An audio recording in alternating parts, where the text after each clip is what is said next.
Welcome to Rewatch and Rank. On this channel, we rewatch older TV shows, provide a summary and opinion on the episode, before ranking each episode against each other. Today's episode is Charmed Season 1, Episode 1, Something Wicca This Way Comes. The episode in a nutshell is a brief summary of exactly what happens within this episode. Prue, Piper, and Phoebe receive magic powers, causing many evil beings to come after them, beginning with the warlock Jeremy. We'll now go into a more detailed summary, giving our opinions as we go. We begin with an atmospheric establishing shot. It's night, the rain is falling, the thunder is rumbling, and inside her apartment, Serena is having a seemingly ordinary night. She feeds her cat, Kit, before putting a goblet down on her altar and kneeling. She lights the candles using her magic, which is pyrokinesis, channeled through her finger, and as she lights the candles, a hooded man watches her through the window while getting soaked by the rain. As Serena begins to chant her spell of protection, the man makes his way inside, startling Kit, but Serena still seems to be unaware of his presence. Serena then notices him behind her after finishing her spell, and at first she gets startled, but then she relaxes and she smiles and she gets up to greet him, asking what he's doing there, clearly knowing who he is. As she stands, we see an athame, and then the camera pans to view through the window again as she screams and falls to the floor. The scene then transitions to the sky where lightning is forking down through the clouds. Now, obviously, the first thing we want to call out is the amazing atmosphere that they've set. It's moody, it's brooding, it's nighttime, it's raining, not just raining, it's storming. But then we see inside, it's comfy, it's cozy, and everything seems to be ordinary. We also get the hints that evil isn't always worn on the surface. In this case, Serena startles at first, but then she immediately feels safe because this is somebody that she knows and is familiar with. Unfortunately for her, even if you're comfortable with somebody and know them, that doesn't necessarily mean that they aren't a bad person, and Serena unfortunately finds that out the hard way. We then, while it's still storming outside, see Piper arriving home.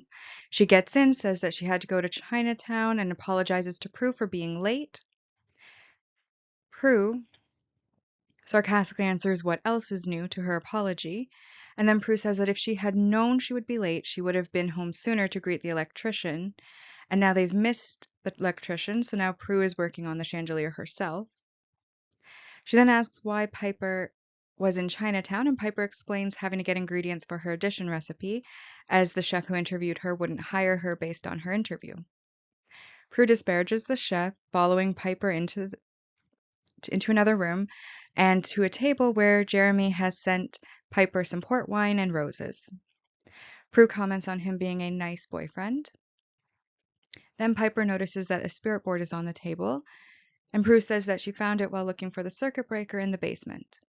Piper reads the inscription on the back, which reads, "To my three beautiful girls, may this give you the light to find the shadows.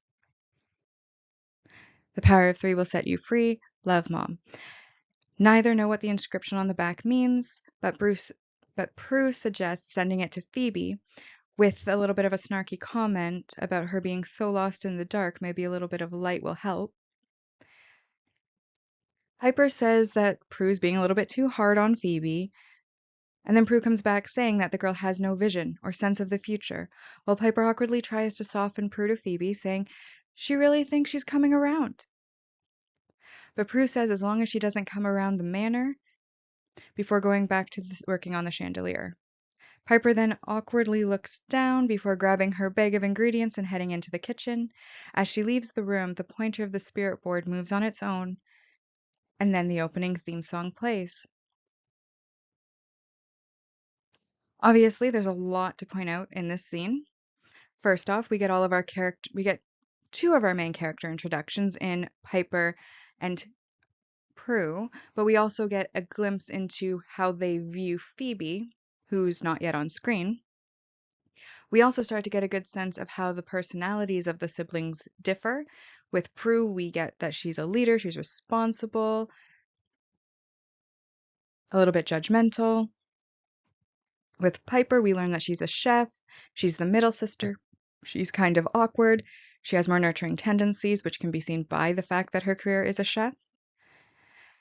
Phoebe, of course, isn't in the scene, but given the conversation, we realize that she's more responsible, or more rebellious, less responsible. And then, of course, this is just them laying the foundation. Obviously, personalities change and grow as the series goes on.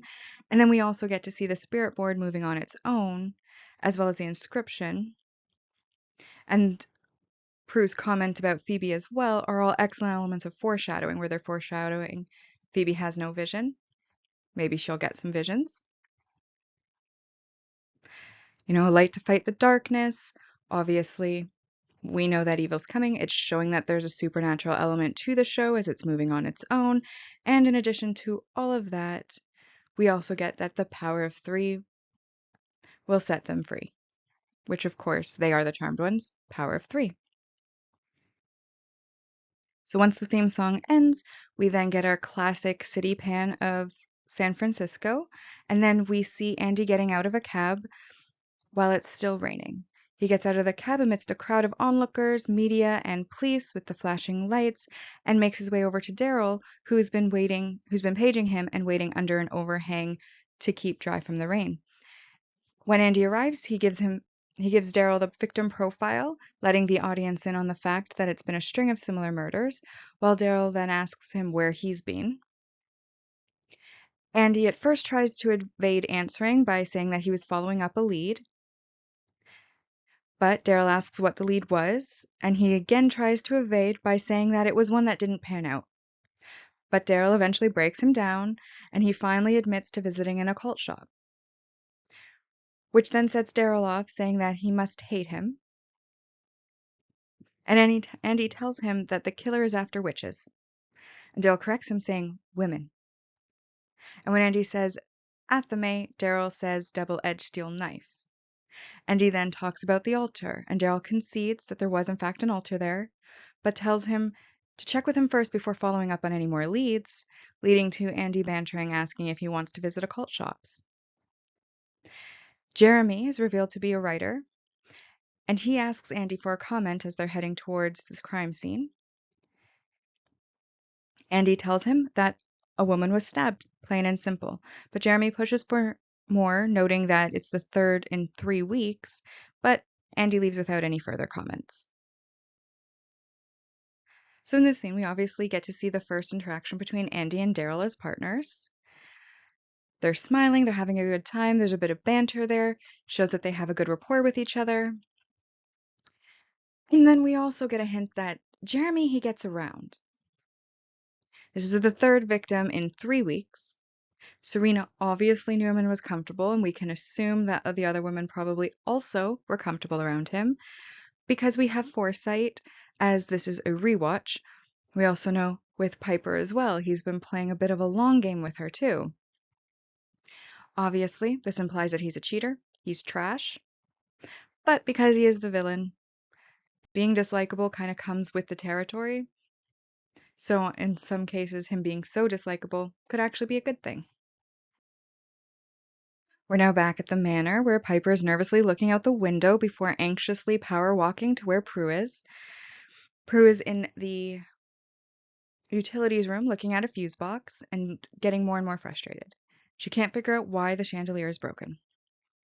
Piper brings up the spare room, saying that they do need a roommate, and Prue suggests renting at a reduced rate in exchange for help with the house, to which Piper replies that Phoebe is good with a wrench.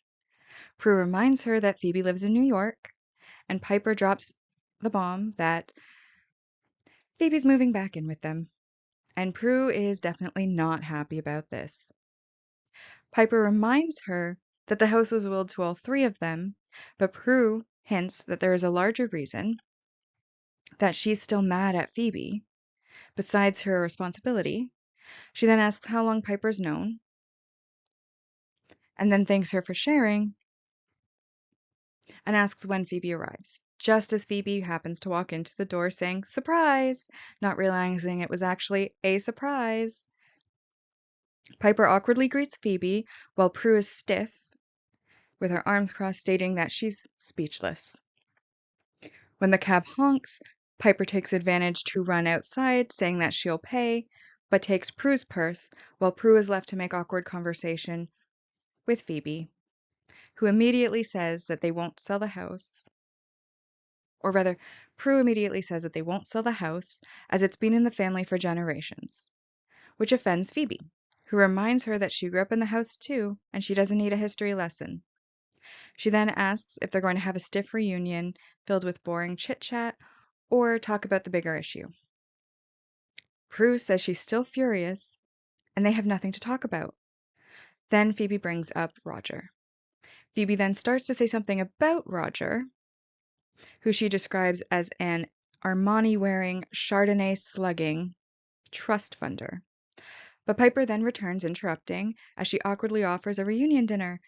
But Prue makes her escape, saying she's not hungry, while Phoebe also makes her escape, saying that she ate on the bus, both leaving the room while Piper says they'll try a group hug later. Obviously, we have to call out that Piper's power walk is great. And then again, we're setting up the starting dynamic of the siblings and their personalities, while also hinting that there's a deeper drama between Prue and Phoebe that we're not quite let in on, and Piper's awkward place in the middle between her sisters. So it's really setting up that whole family dynamic and how they're interacting with each other. Piper enters Phoebe's room bringing her dinner as news of Serena's murder plays in the background. Phoebe questions why Piper didn't tell Prue that she was coming home, and Piper jokes about her changing the locks, Prue changing the locks, before more seriously saying that Phoebe should have told her herself. Phoebe then talks about Prue being more of a mom than a sister, and a mom not being what she needs, while Piper points out that they were very lucky to have Prue, that she was so responsible, as they just needed to be there. They then get interrupted by Prue bringing an extra blanket, highlighting Phoebe's mom point, saying that it's the coldest room in the house, which Phoebe thanks her for, and she nods back before leaving. I felt like this scene had some awkward line deliveries from Phoebe. There was a line about a woman got whacked to point out that she has a New York slang usage. And then there was like this good point, Chicken Little. And honestly, I've never liked that line, the Chicken Little part. She's never said it again. Obviously, even the writers knew that that was a bit awkward for her to say. It didn't really fit her character. And then when they're talking about Prue, they kind of try to talk in sync, but they're completely out of sync. And it's like, if you're going to do sync talking, at least be in sync. Because when you're out of sync, it just sounds awkward and, again, takes away from the overall scene. So in this scene, I really didn't like a lot of the line deliveries, and I don't know if that was intentional or just because it is the first episode. It would have been their first time acting as the characters, so they maybe haven't found their groove yet. But overall, I wasn't really a fan. We return to Serena's crime scene, where Andy is shown looking at a tattoo of the triquetra on Serena's body before putting the sheet down, and then he comments that all of the witches had the same tattoo, and corrects Daryl when he calls them cultists. He explains what he learned at the occult shops, while Daryl, as a skeptic, calls it a freak fest. Frustrated, Andy compares the belief in UFOs to belief in being witches, pointing out that you don't need to believe in something yourself to believe that other people do believe in it. Daryl concedes the point, but tells Andy if he doesn't stop talking about witches, he's going to start questioning him. Then Kit meows, gaining Andy's attention, and Daryl warns him that the cat's been clawing the crap out of everyone before leaving. Andy stays behind, petting Kit, noticing that the collar has the same triquetra as Serena's tattoo when he happens to pick her up. Obviously, in this episode, I love the atmosphere. I love the look of storms. I love the sound of storms. Rain is my personal favorite weather. So I love the stormy transition shots and the whole atmosphere of it pouring outside, but being relatively cozy and warm inside. We do get a bit of a tonal shift from the first scene where between Andy and Daryl. In the first scene that we see them, they're joking, they're having a good time, they're bantering back and forth. And then in this scene, they've switched to being more serious. Now, it is understandable that they would be more serious. They're now actively at the crime scene, not just moving through the halls on the way to the crime scene. So them being a little bit more somber, a little bit more serious, makes sense in that aspect. However, I also pick up that there may be some trust issues between the partners going on.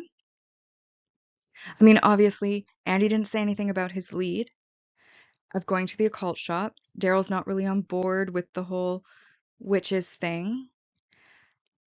But what really sells it to me that there seems to be some sort of trust issue between the partners at this point is when Daryl concedes the point, but then points out to Andy that if he doesn't stop talking about all of these witches and occult things, that he's going to start investigating him.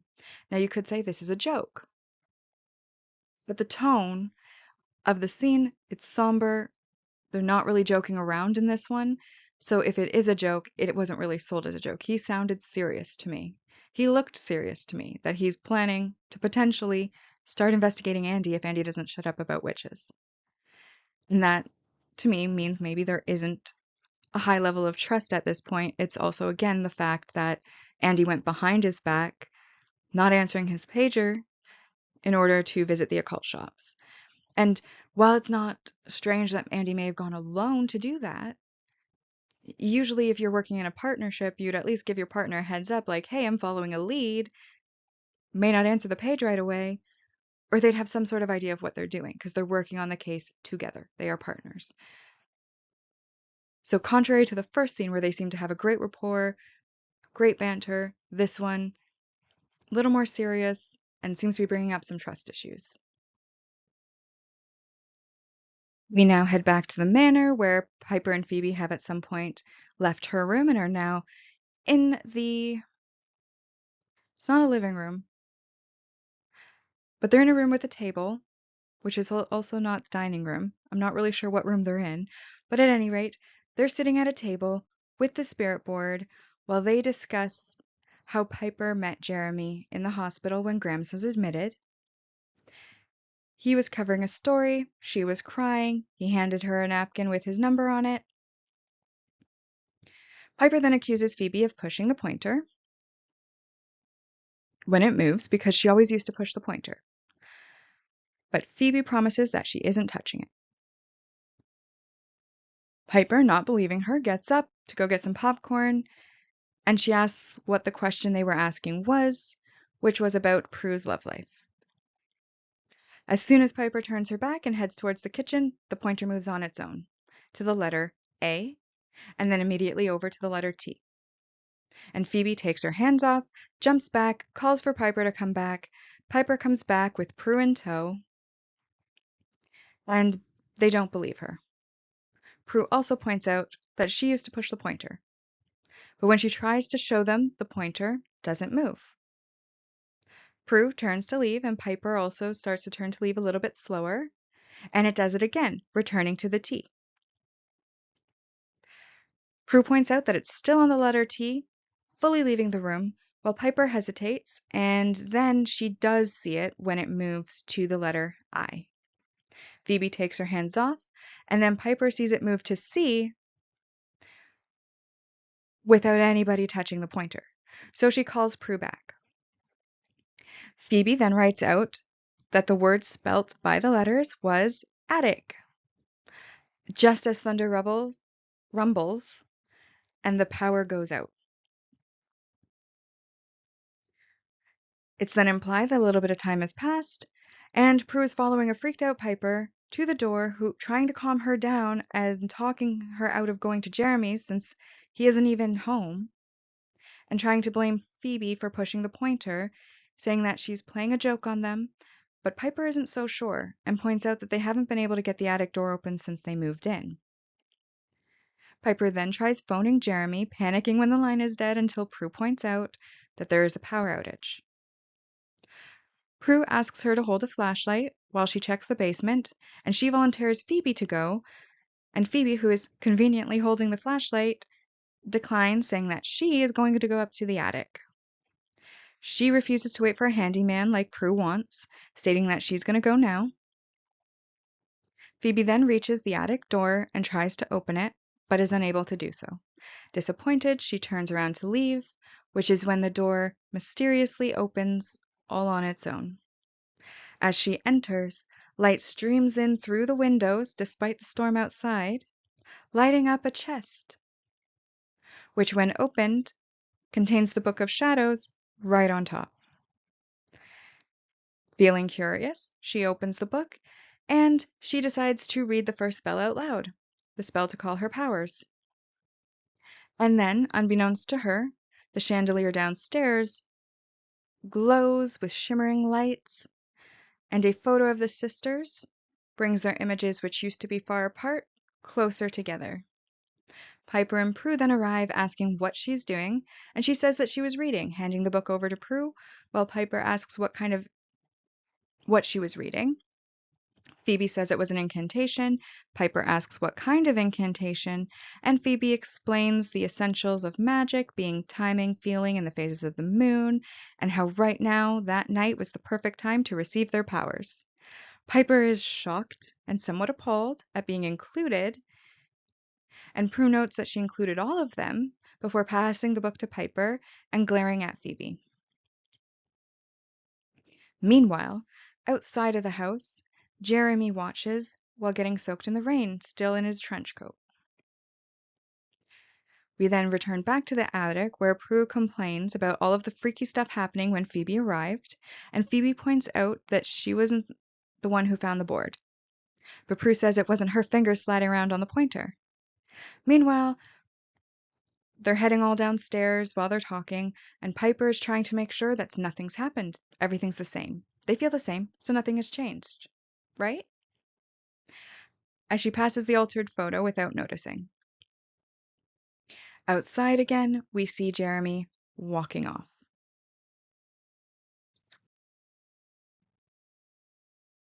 So we'll start with addressing the spirit board.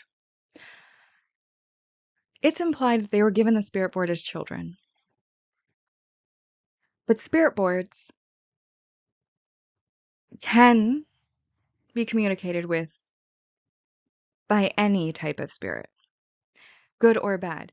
And I'm just sitting there wondering what Grams and their mother was thinking giving them a spirit board as children when they may not be able to tell the difference between a spirit that's communicating for good or communicating for evil.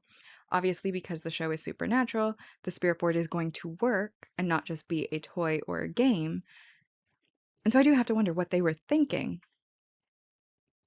But in the context of the show, we're assuming here that there's some sort of spell or something on the board that makes it so that the good spirits are the ones communicating, because otherwise you wouldn't probably give that to children. In a sense, their mother and Grams were both witches as well.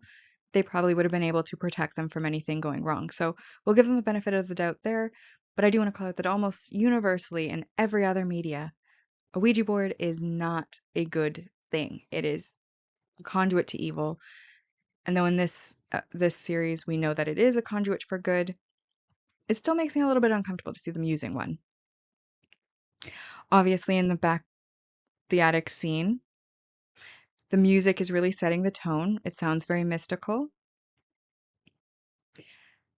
But here's this is the funny. I'm not sure why they made this particular decision, but they have light streaming in through the windows, lighting up the trunk. It's storming outside. When they're talking after with the book, we hear the thunder, we can see the lightning, we know that it's storming outside. Where is this light coming from? And what is Phoebe thinking? Oh, I walk into this attic.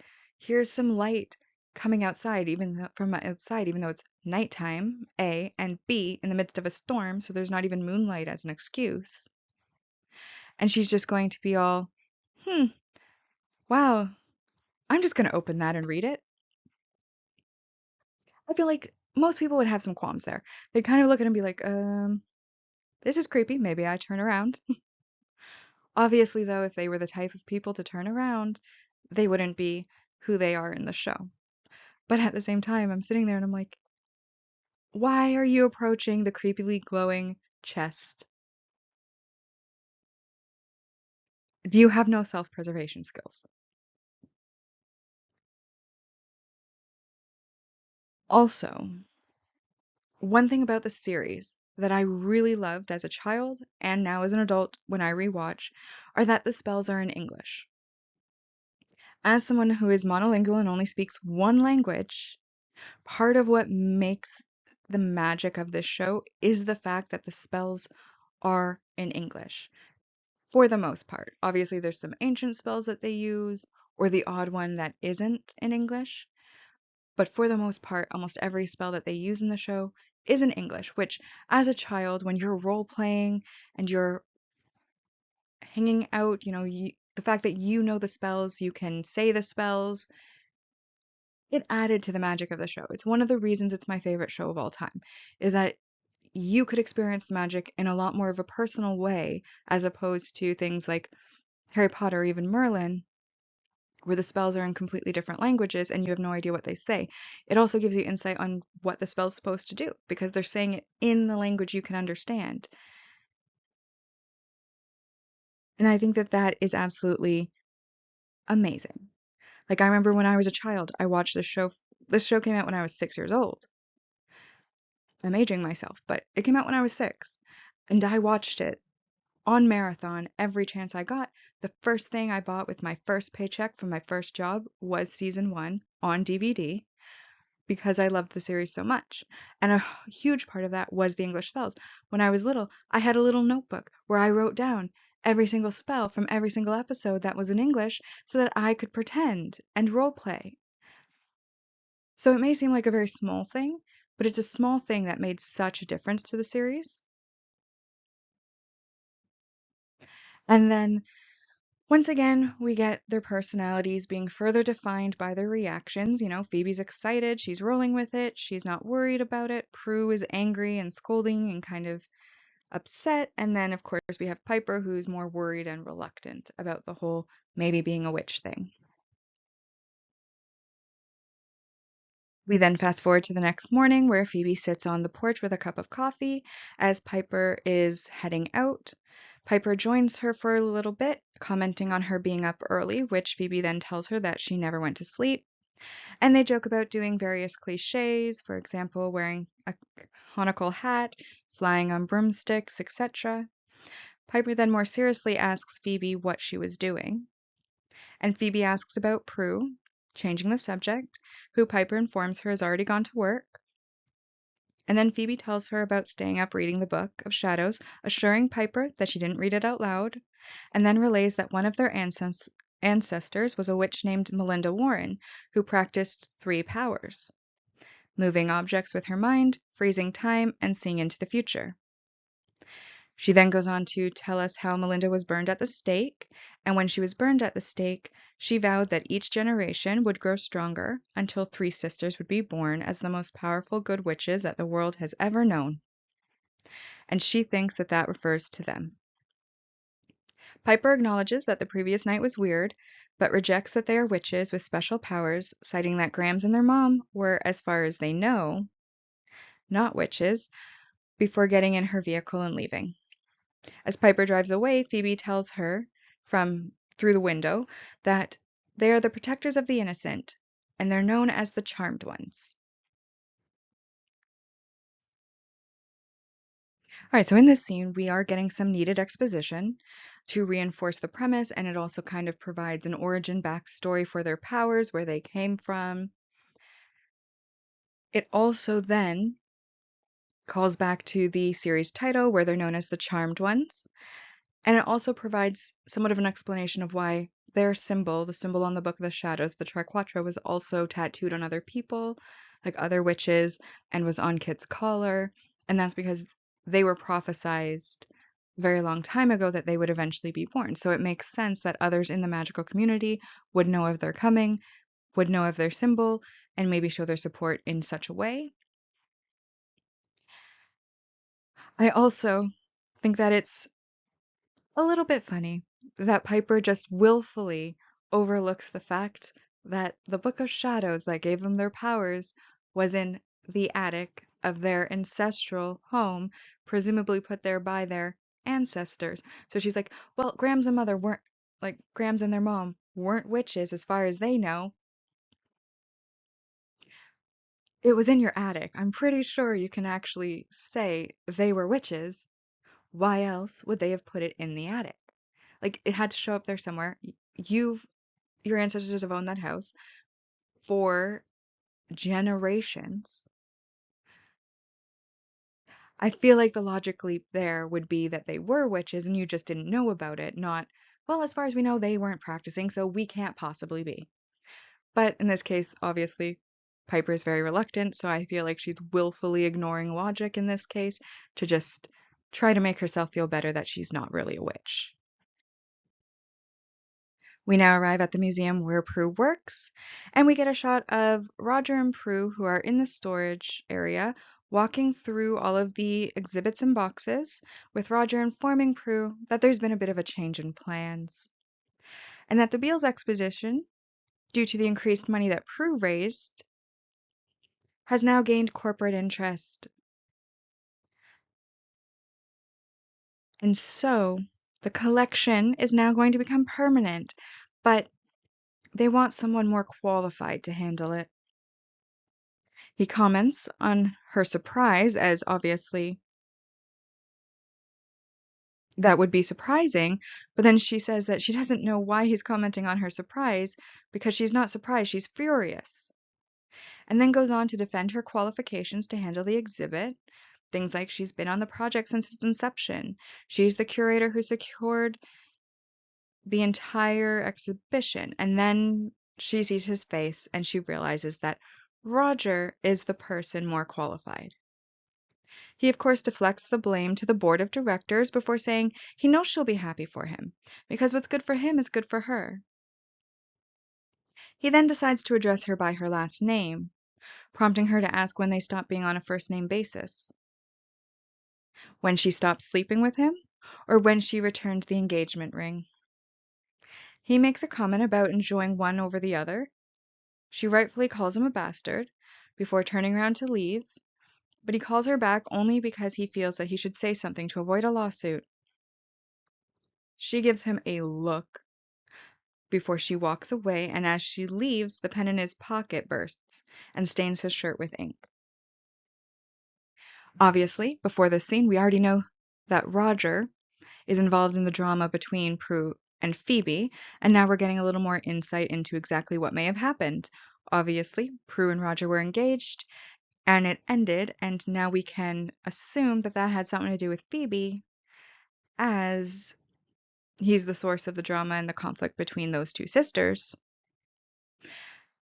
And then we have Roger, who's an incredibly dislikable character. Pompous, smug, a bit of an a-hole, but I feel like he's meant to be. Obviously, we're meant to root for the sisters. We want their rift to be mended, so him being an a-hole kind of makes it more likely that Prue didn't really lose anything during this drama between her and Phoebe, and so they'll hopefully be able to move on from that. And then, of course, we have the first hint at Prue's powers. It's subtle enough that it could have been natural. Maybe his pen did just explode, but because we already know about the supernatural element and we're being eased into it, we can kind of figure out that Prue has burst his pen somehow. But obviously, she doesn't notice this, and it is very subtle, subtle enough that even if she had noticed, it could also have been overlooked as not her powers. We now move on to catch up with Piper, who is cooking in a restaurant kitchen and is just about to pour the port wine into her sauce when Chef Moore arrives, telling her that her time is up. He reads over the recipe card that she has and calls it roast pork with gratin of Florence, fennel, and penne with a port giblet sauce. She awkwardly tries to bring up the port, but he doesn't really listen to her, merely commenting that without the port, it's like a women's magazine recipe, puffing at it. And she tries to say that she didn't have time, but he interrupts her. She was trying to say she didn't have time to add the port. He interrupts her, so she then panics and freezes him. At first, she's confused. She waves her hand in front of his face a few times before looking around a bit, and then she decides to take advantage of the situation and using a turkey baster, rather just a baster, to add the port to his bite just as he unfreezes. He finishes the bite and compliments her dish, saying that it's very good, and she awkwardly smiles, nodding along.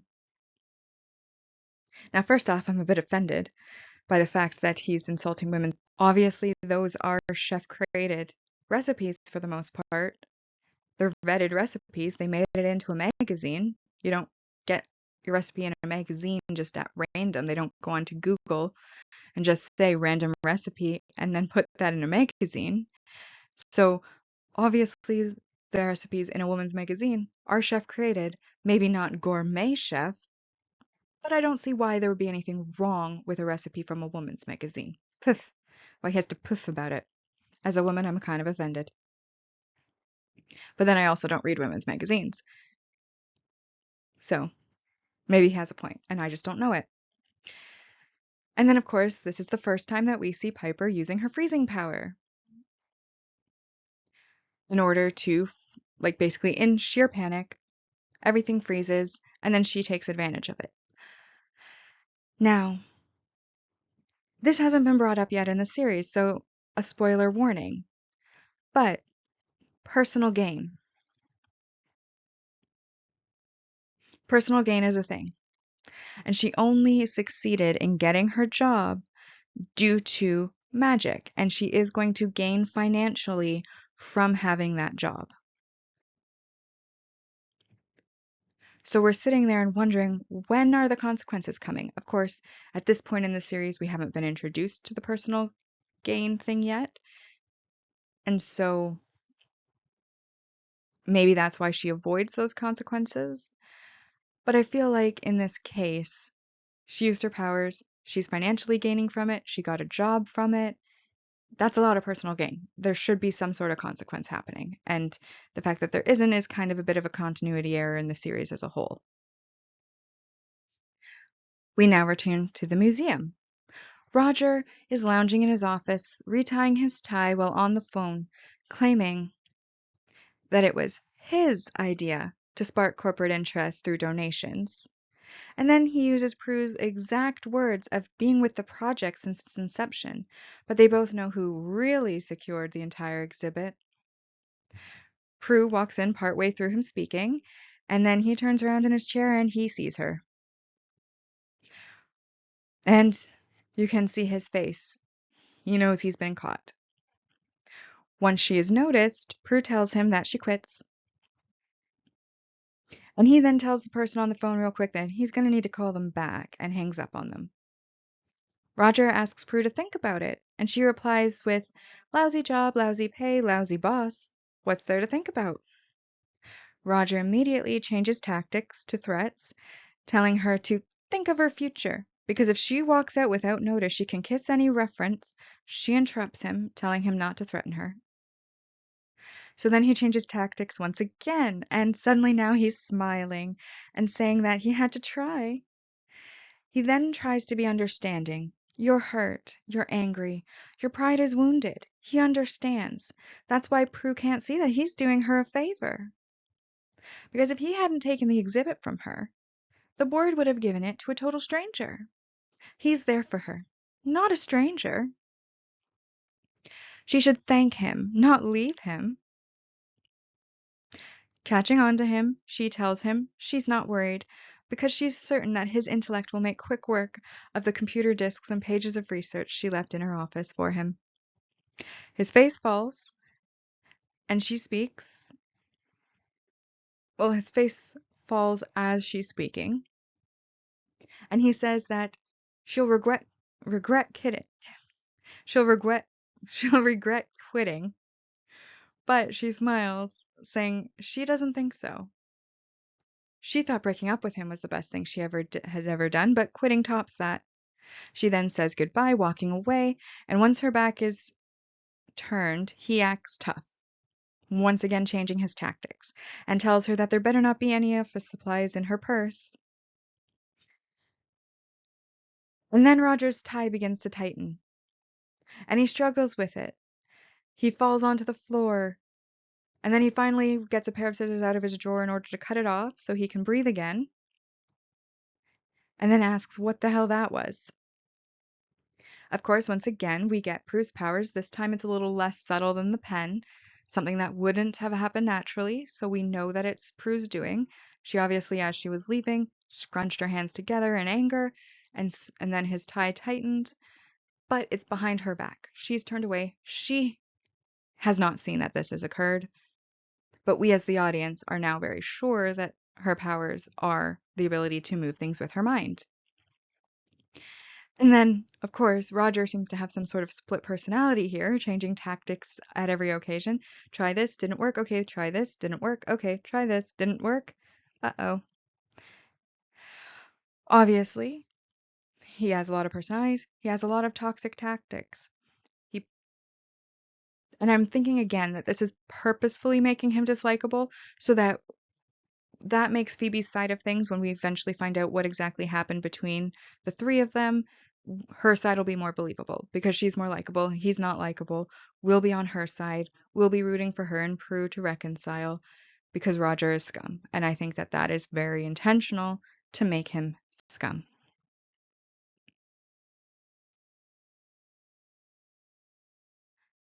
Outside of the restaurant she interviewed in, Piper is panicking. Piper is nervous about what has happened and is trying to use a payphone in order to call Phoebe, who unfortunately doesn't answer the phone.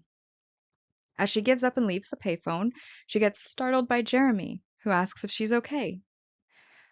Piper, with a smile, says that she is now and asks what he's doing there. And he tells her that he wanted to be the first to congratulate her on her new job. When she then asks how he knows that she got the job, he tells her that she prepared her specialty, and anyone who sampled her work would be able to see how talented she is.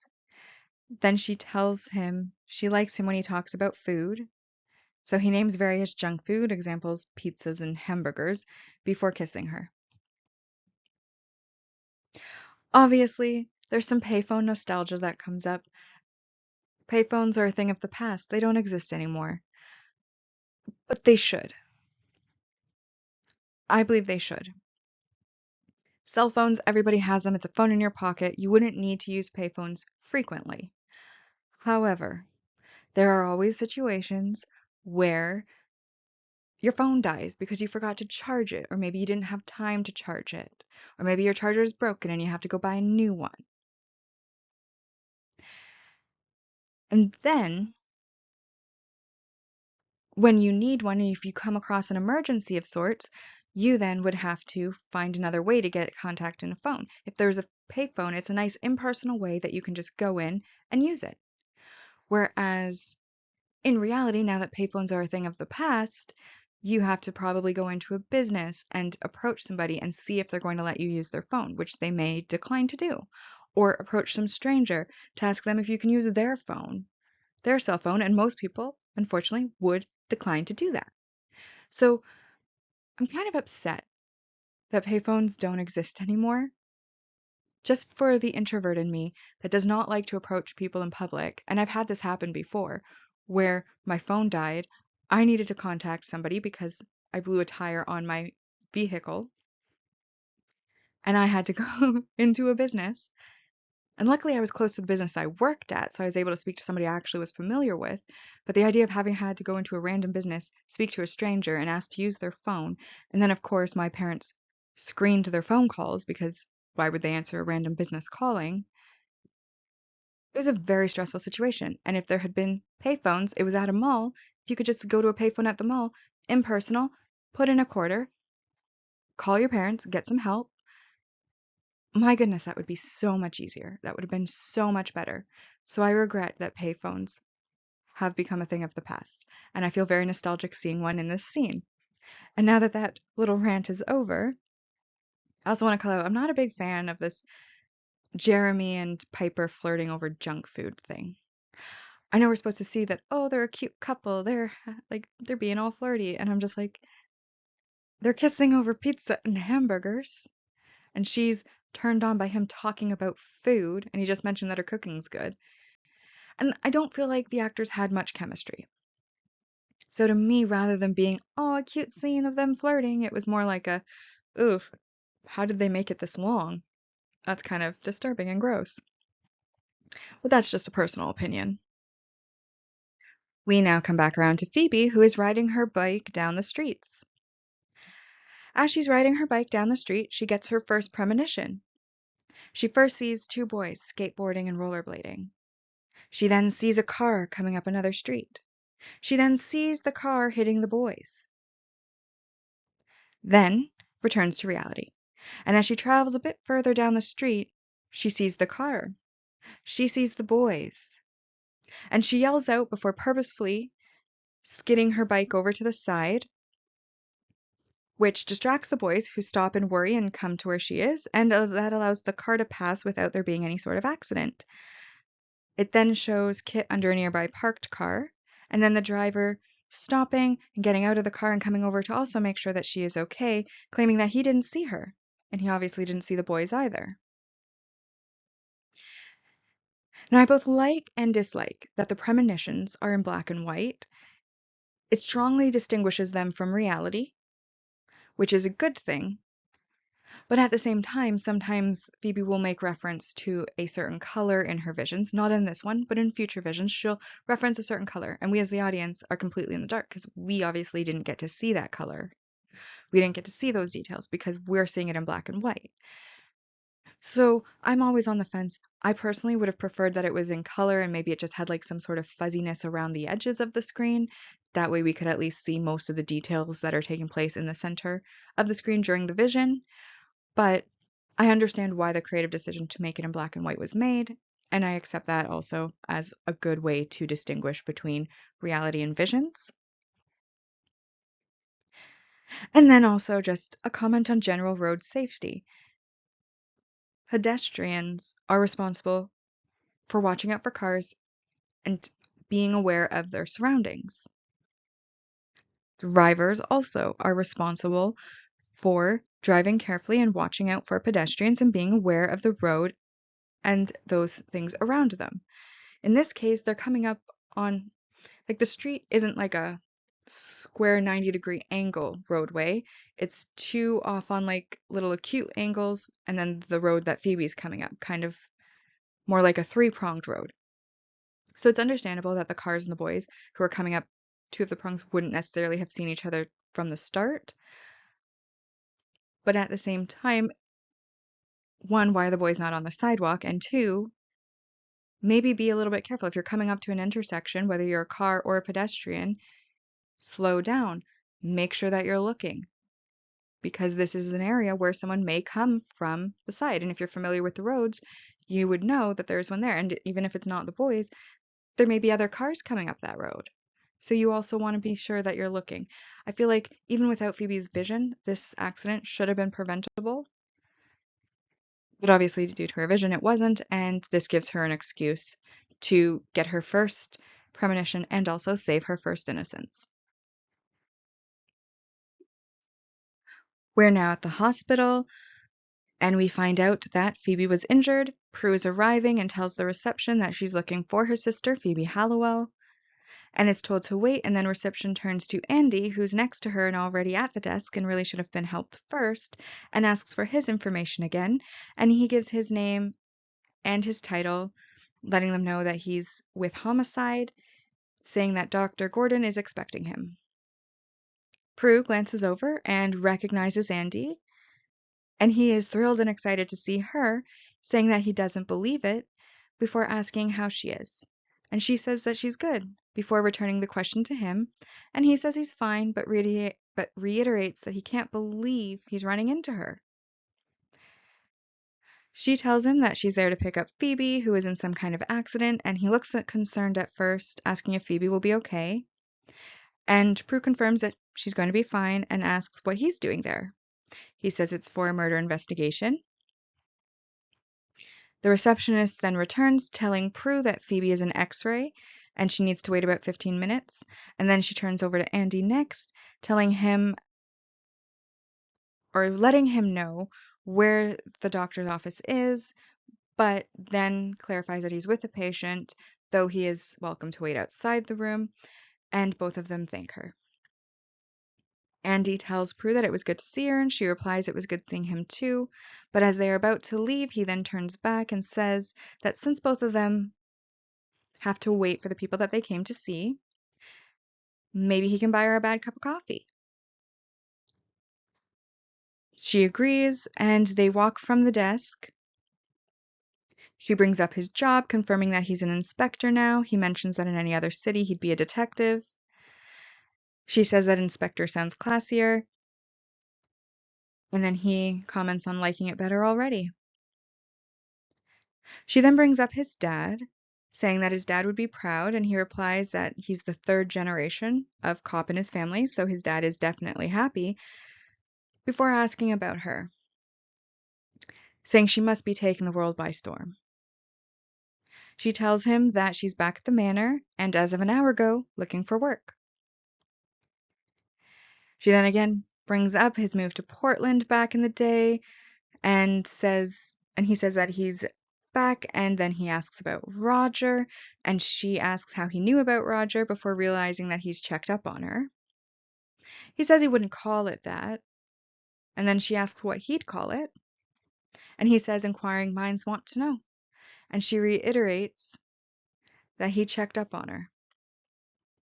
He deflects, saying, what can he say? He's a detective. Now, obviously, in the US, hospital bills are pretty expensive, and yet somehow that's never a concern going forward in the show. And that's the magic of TV, where the bills just disappear. Obviously, they do their standard meet and greet platitudes, but also it reveals that Prue and Andy have a history. They've known each other in the past. They're checking up, like she knew he moved to Portland. She knows about his dad being proud. We also learn more about Andy as a character, where we learn that he's third generation detective, used to live in Portland, now he's back. We also learn that unfortunately for Andy, he abuses his authority. Obviously, checking up on her. Well, actually, let's be fair. It depends on how he's checking up on her. We know that it's a plot device to basically bring up Roger. But if he checked up on her using police resources while he was at work, that is an abuse of authority. That is a very wrong thing. If, because they had a connection in the past, he just happened to be speaking to mutual friends and mutual friends informed him of, Roger's existence, and so he thinks maybe I'll bring it up, well, that's completely different. So it depends on where he got his information. Unfortunately, the way the scene kind of implies it, especially when he makes the comment of, well, what can I say? I am a detective. It implies that he may have used police resources, which is a complete abuse of power, and that is not okay. And I could understand Prue being very uncomfortable by that. Prue and Phoebe have now supposedly left the hospital together, and they are now sitting at a bar. Prue is commenting on them being the chosen ones, the charmed ones, telling Phoebe that it's insane. And Phoebe is surprised that nothing strange happened to her that day, asking if she froze time or moved anything. Because her back was turned in both times that Prue used her powers, she replies that Roger took an exhibit away from her. She then tells Phoebe that she knows she thinks she can see the future, adding that it's ironic. This is when Phoebe jumps in to say because she doesn't think she has one, and her vision of life is cloudy compared to her perfect hell. She then says that even if Prue doesn't believe her, she asks if just once if she could trust her. Prue sternly tells Phoebe that she does not have special powers, but then she starts looking around and asks where the cream is. The cream slides down the bar before then automatically mixing with her drink. Phoebe, of course, sees this and smugly says, "Really?" because it looks pretty special to her. Prue acknowledges that she may be able to move things with her mind, and Phoebe tells her that with how much she holds inside, she should be a lethal weapon. Phoebe then goes on to say that it means Piper is the one who can freeze time. While Prue takes a shot, prompting Phoebe to ask how she is. And Prue, almost unable to breathe after taking the alcohol, accuses her of turning her into a witch. But Phoebe says that she was born one, like they all were, and they should start to learn how to deal with it. As they leave the bar, Phoebe then starts telling her about carvings that she saw pictured in the Book of Shadows, of three women fighting different evils, and Prue comments on evil fighting evil being a twist. But Phoebe then takes the opportunity to correct her to say that witches can go both ways. Good witches follow a Wiccan creed, and if harm none, do what you will. And bad witches are called warlocks, and their only goal is to steal powers from good witches. And she also warns that they look normal, so they could be anyone, anywhere, at any time. Prue asks what that has to do with them, and Phoebe explains the carving's progression of being asleep and safe to being awake and fighting, indicating that while they were ignorant, they were safe, but now they will have evil coming after them. As they walk, Kit is sitting on a postbox that they pass nearby. This, of course, is the most interaction we've seen between Prue and Phoebe so far. And while Prue and Phoebe aren't very close looking at it, it looks like their relationship is beginning to be repaired as they now have something new in common that they are learning about. And Phoebe, in this case, is the expert, so Prue's kind of having to listen. So, the thing I actually have a problem with here is more of a continuity error than anything else. So, Phoebe brings up that they follow a creed, and in harm none, do what you will. This implies, of course, that with your powers, as long as you are not harming anyone, you can then do what you want to do. That is to say, if you decide you want to put up a ward and protect your home, you could do so. If you wanted to use your powers to bring yourself something down a counter, you can do so. If you wanted to use your powers to win the lottery, you could do so. Because as long as it wasn't harming somebody else, then that would be A-okay. But we learn then later, and of course, this is us seeing the future because this is a rewatch. Personal gain counters that because personal gain provides consequences for using your magic for selfish means.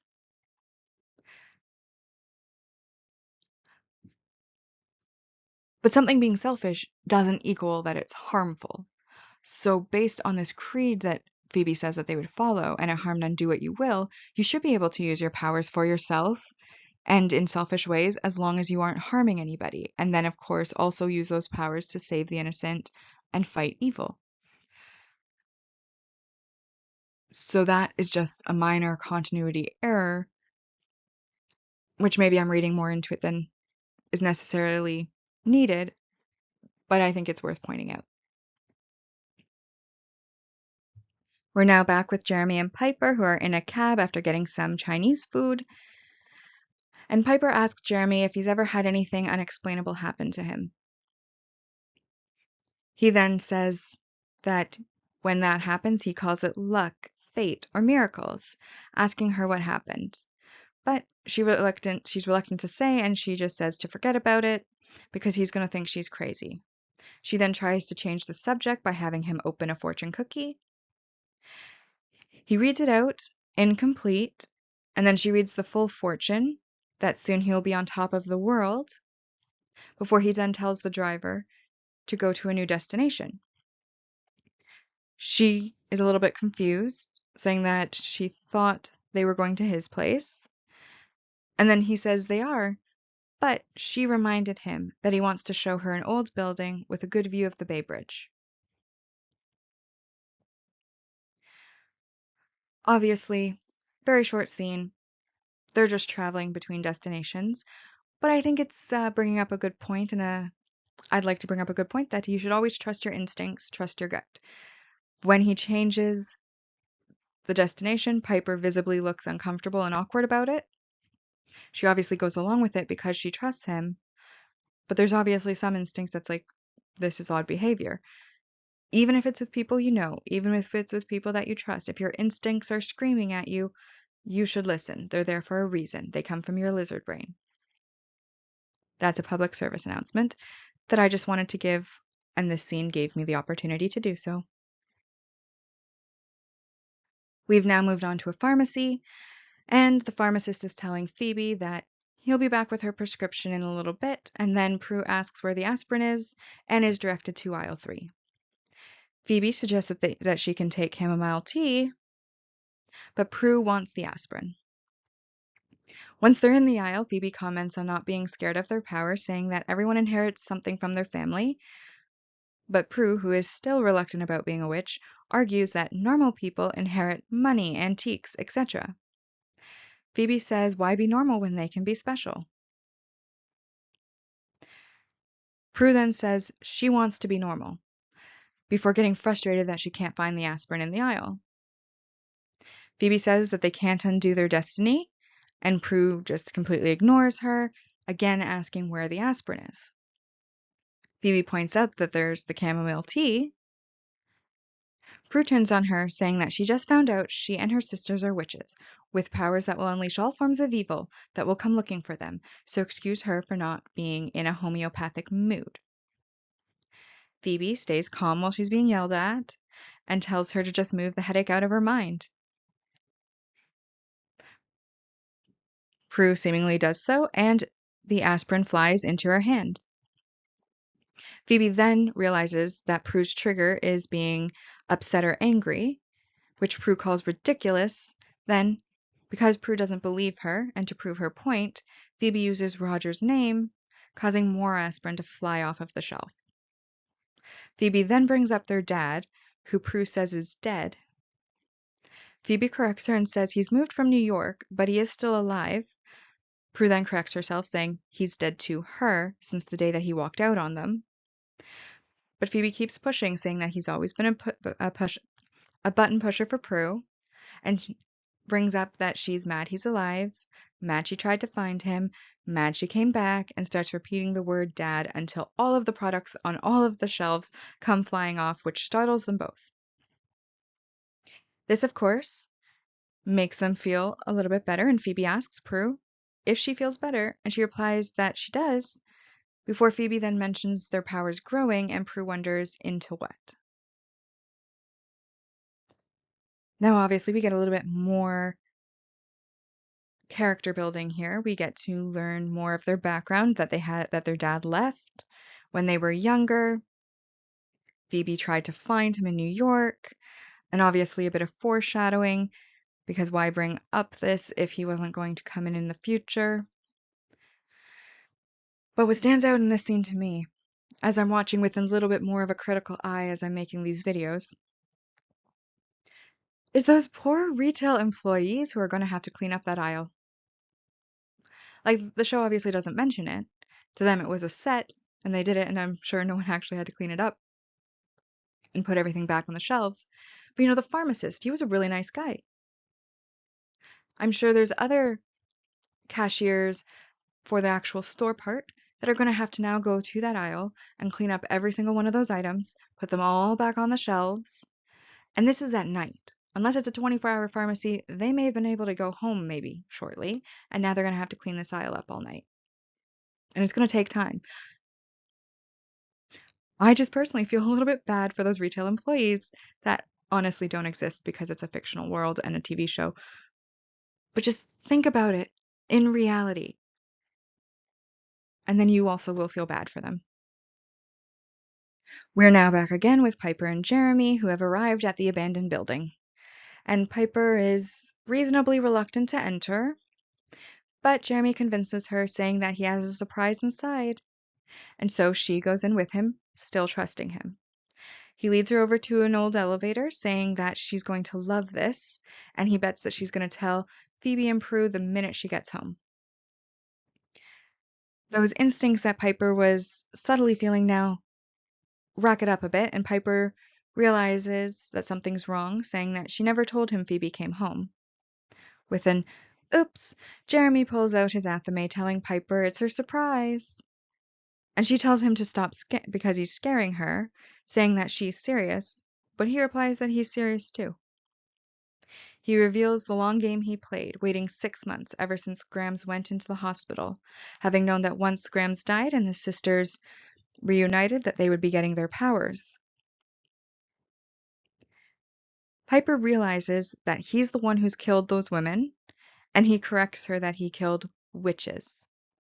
And when she asks him why, he shows her Serena's gift, showing that he has flames on all 5 of his fingers, stating that it was to get their powers.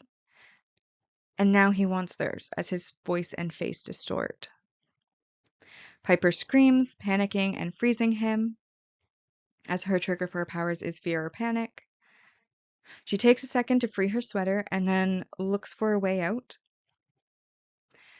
As she's climbing up to get over the elevator, Jeremy unfreezes and grabs her leg, but she manages to grab a plank of wood, knocking his head so that he releases her and then manages to run away while he is still unconscious. Now, I like this scene because we are getting our first glimpse into what a warlock is, what they're doing. It's weird that his face and voice distort, but we can get over that. What bothers me, however, is that it's in excess. So we basically have Phoebe and Prue talking earlier about warlocks, stealing powers, so on and so forth. And then in this scene, they basically repeat the exact same information. So one of those scenes didn't have to happen. I like this one better because they are showing us more so than telling us. Versus with Phoebe and Prue, it was Phoebe telling Prue and telling us as the audience as well, by extension. But now that I've seen this scene, I'm like, did the other one even have to exist? Because now I just feel like it's become excessive, and now they're just repeating information that I can already pick up on. And even as a child, the first time watching, I could have picked up on that. It's not difficult information to understand.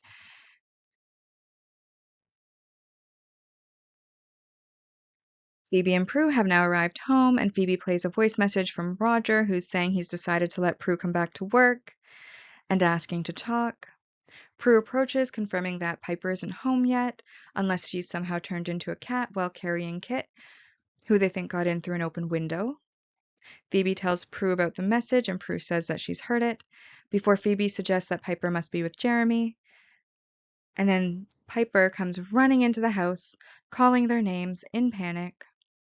She locks the door and tells them to check the windows, saying that they don't have a lot of time, and asking Phoebe if the Book of Shadows said anything about getting rid of a dot. There's a pause. Phoebe then fills in the blank. Warlock? Elsewhere, Jeremy wakes up and begins running out of the building while swearing. Back with the sisters, Prue then suggests calling the cops, but Piper points out that they wouldn't be able to explain the situation to the cops, even if they did. And even if they did come after they had not been able to explain what was happening, they would be no match for Jeremy. Phoebe then calls them from upstairs, saying that she's found the answer, that's their only hope. Now, this isn't really about the scene, but it's just a comment on the actor. So, the actor who plays Jeremy, the way he holds the athame with like only a couple fingers with like his pinky up, it's like he's holding it so delicately and it looks kind of funny, to be honest.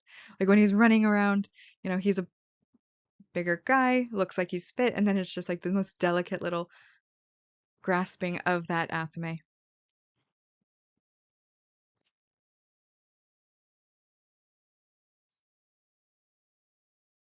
We then get a top view of the sisters to lose a love forever ritual that they are performing. And then it goes down to the side view where they're all sitting around the cauldron. They go over the supplies, but Piper counts that there's a candle short, and Phoebe brings out a little birthday candle, saying that Grams was low on which supplies. Prue then asks for the poppet, which Piper stabs with a rose's thorns, before reciting the spell and dropping both the poppet and rose into the cauldron. Fog then rises up from the cauldron, spilling over it. Once the poppet and rose disappear with a flash, Jeremy is then shown growing thorns from his skin, but he does in fact survive. He also continues to the manor, now way more angry than he was before. The sisters decide to clean up the ritual supplies, but as she touches the cauldron to pour it out, Phoebe gets a premonition showing a thorn-riddled Jeremy making his way toward the house, what we had just seen on screen ourselves. Phoebe then warns Prue and Piper that it didn't work and he's on his way to them, so they run downstairs intending to leave, but when Prue opens the door, Jeremy is already there. They then back away, and Prue tells the others to get out of there while she uses her power to try to push Jeremy back, but he's able to resist her power,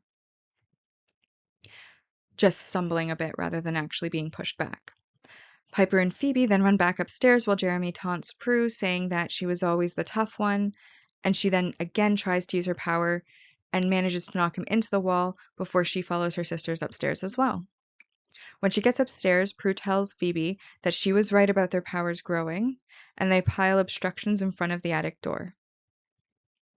Jeremy then tells Prue that she can't keep him out because his powers are stronger than hers. Jeremy uses his powers to remove the obstacles, while naming them as he does so and asking if they figured it out yet, that nothing can keep him away. The sisters stand in the middle of the attic, panicking, looking around. Piper asks what they can do because they're trapped, and then Jeremy uses his powers to break the door into pieces.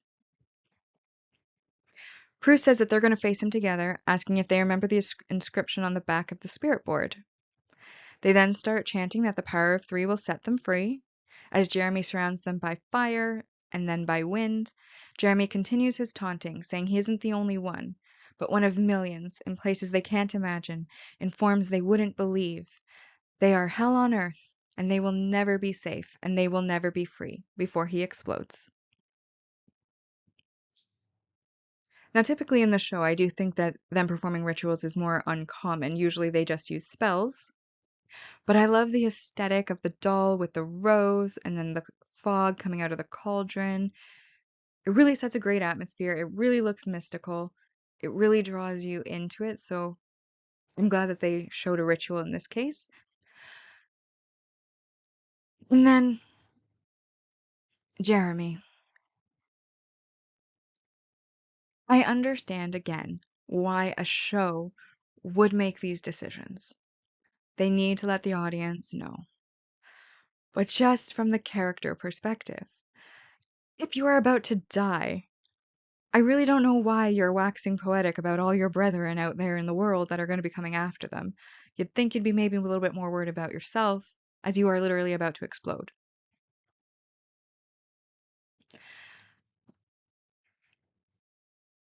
And I feel like that's what made it feel so unrealistic. Kind of well, I've lost, so let me now warn you about the rest of us so that you're not taken by surprise.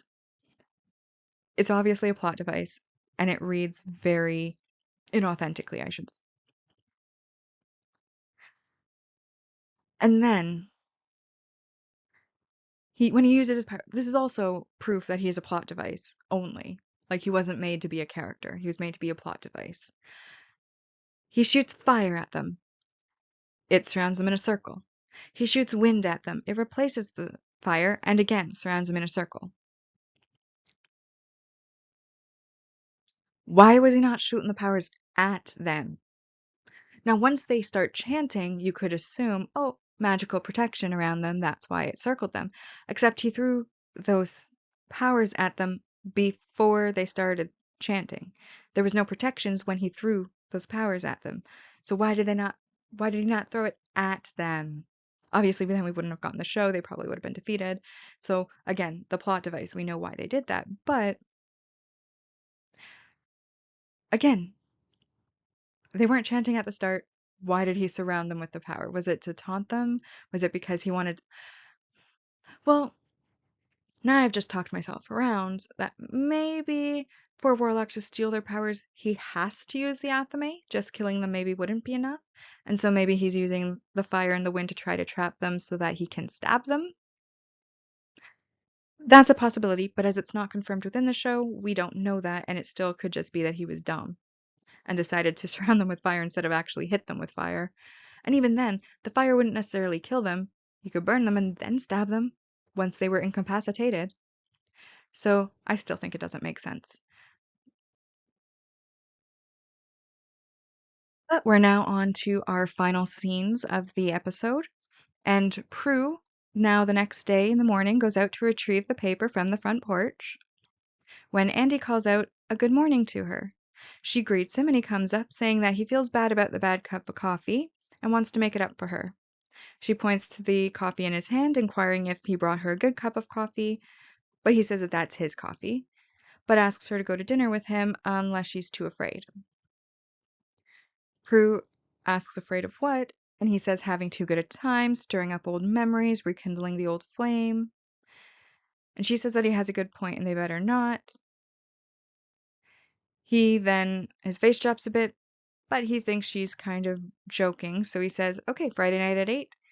But then Prue hesitates. He then points out her hesitation, and she tells him that it's really not what he thinks. And she says that her life has gotten a bit complicated, asking if she can call him. He says sure, handing her his card and telling her to take care, and then he leaves. Piper and Phoebe come out, with Piper commenting that that was Andy, and she said that she heard a man's voice.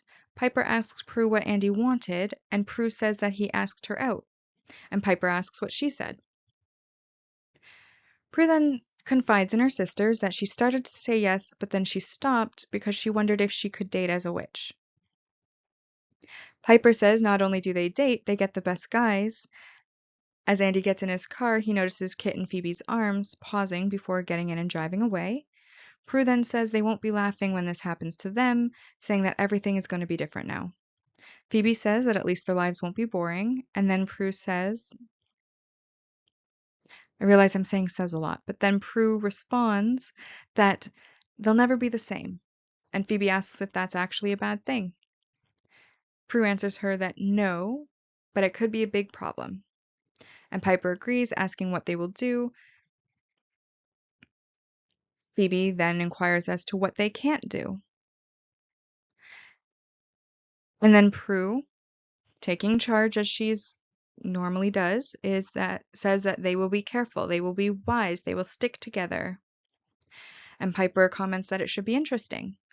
They then enter the manor, and Prue pauses in the doorway before using her powers to shut the door. Now, first call it, I think anybody who's watched this far will know, Piper was just with Jeremy. Piper says, not only do they date, they get the best guys. Her last relationship, that just ended the night before, was with Jeremy, a warlock, trying to kill them. I don't think I have to say more than that. Again, we get the hint that Andy and Prue have a dating history that's brought up. It shows that they knew each other. Now we know it was romantically and not just childhood friends. We also know that Piper recognizes him, so obviously there's a connection there as well. And then we also are showing that Phoebe and Prue's dynamic has improved, showing that the rift between them may not be completely gone, but it definitely is healing, if not healed at this point. And then the door scene. Obviously, it's a scene that kind of gets repeated throughout the series of Prue going in and then using her powers to shut the door behind her magically. So now we get to my favorite part of the episode where we are ranking it against other episodes. Obviously, because it is the first in this series, it's going to get the top spot on the list. But we have two lists that we rank on this channel. The first is a personal list, which is purely based on emotions.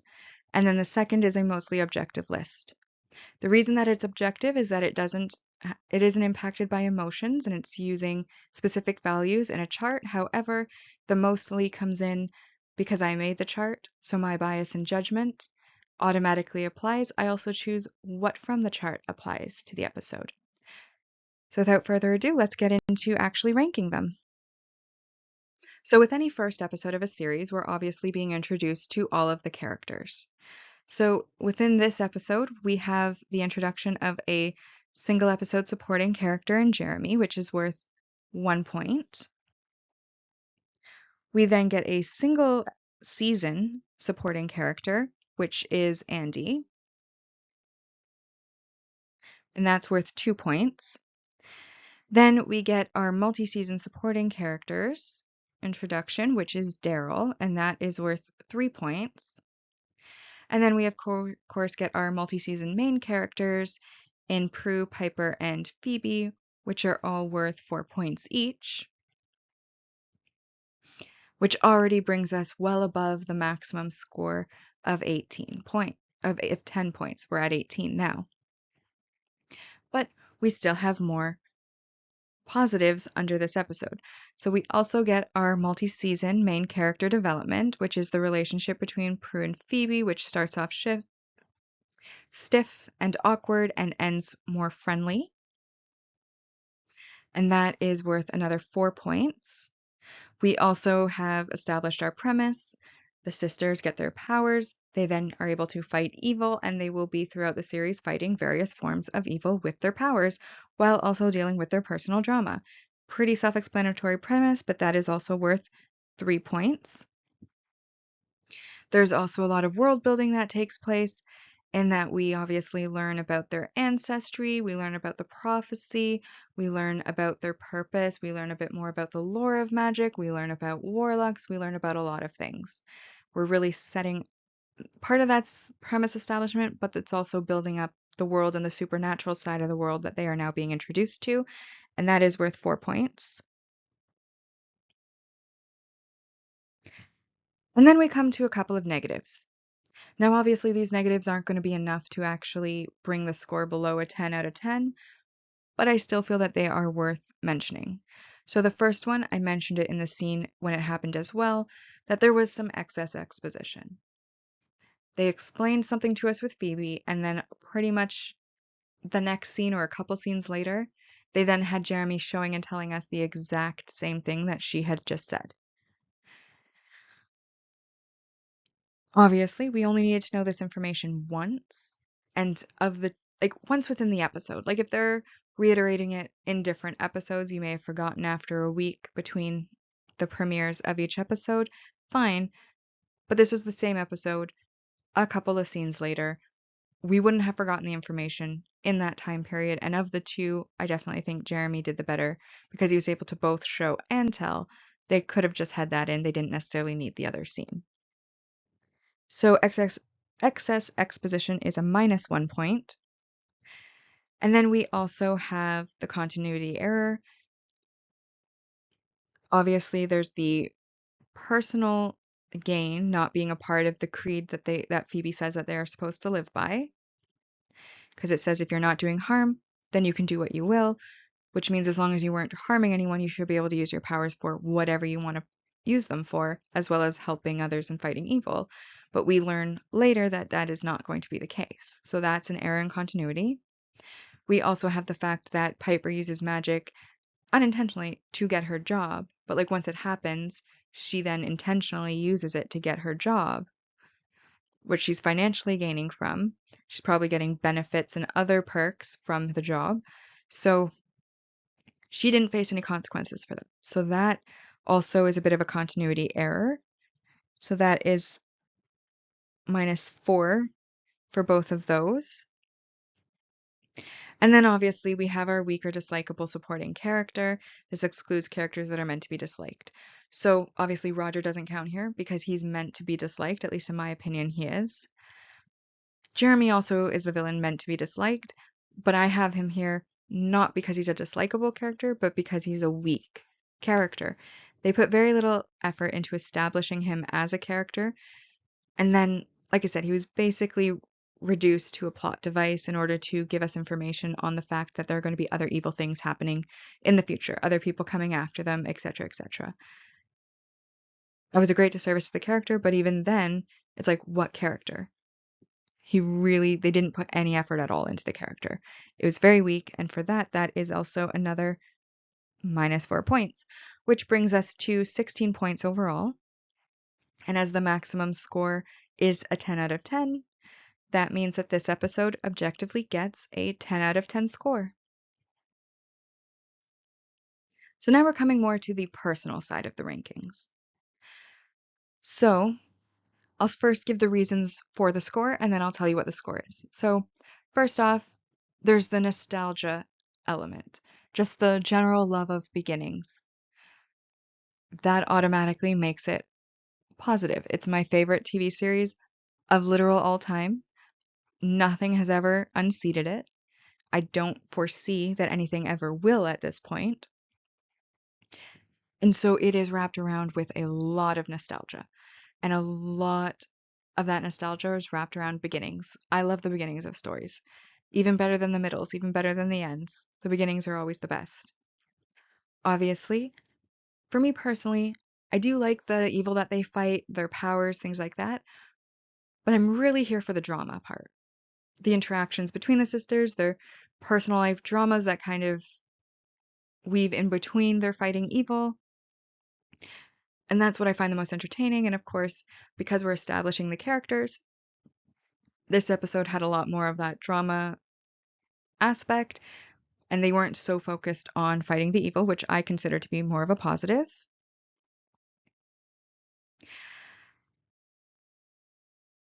Obviously, because it was the first episode, some of the actors were awkward in some scenes as they're still settling into their roles.